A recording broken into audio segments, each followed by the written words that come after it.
Hello, everyone. This is Aaron Kleinerman. This time I'm coming to you from Boston, here at my beautiful sister's place. And tonight, this morning, whatever time of day it is for you, we're going to discuss the idea of labels, of who are we really? Who is it that we wake up with every morning, that we eat breakfast, go to bed, have nightmares, have dreams, have desires? Who is this individual that we show up as every day? For me, while I'm in this home, when I'm visiting my sister here, one of the things that I am labeled as is an uncle. I got my oh, little Play Me a Song book, one of the many books in this basement that I share and play and discover with my 1 2-year-old nephew. My other nephew just was born a few months ago, and I love being uncle. A few other nephew and niece out in Michigan who I get to visit as well. And that label is a label I really enjoy. Also, a label as a speaker, teacher, discoverer, entrepreneur, whatever other labels you who's watching this may know me as, a friend, a lover, an ex-lover, who knows? Could be a variety of things. But these are all labels that help you to put understanding on terms of who I am. But also think about when we're labeling individuals, what that does around us. Yes, it helps bring clarity, it helps bring meaning into how we relate to, how we understand the world around us. But is it sometimes that those labels get the best of us, that they limit our capacity of really getting to know another individual?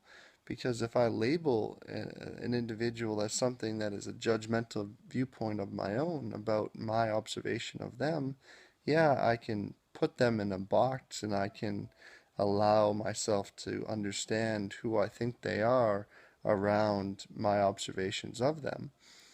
But look at that same reflection back on you.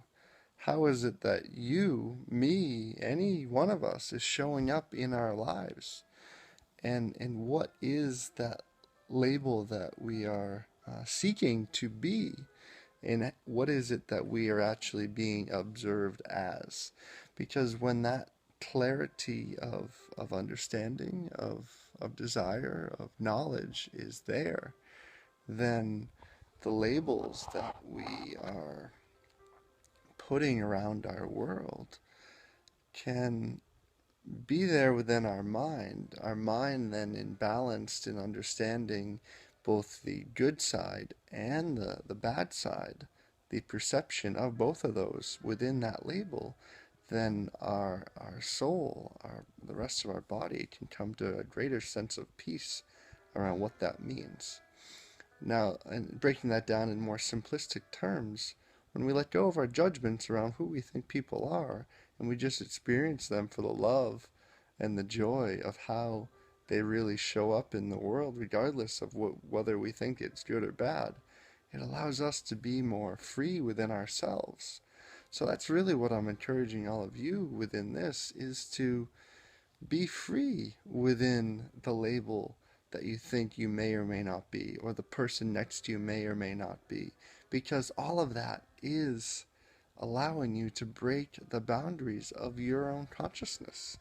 When you're no longer seeing something as the specificity of what it is in that real human world, beyond that and into the energetic notation of how it exists, then we let go of all the ways in which we think it should be. Because when we think something should be this or somebody should be that, we're putting our expectations upon them, our labels upon them, instead of just the pure, clear, loving observation of who they are, and just doing that from a space of love, of soul, of spirit, of here and not here. Our mind up here needs to be balanced, and then when that in congruency becomes balanced, our heart, our body, our inspiration walks beautifully forth into the world.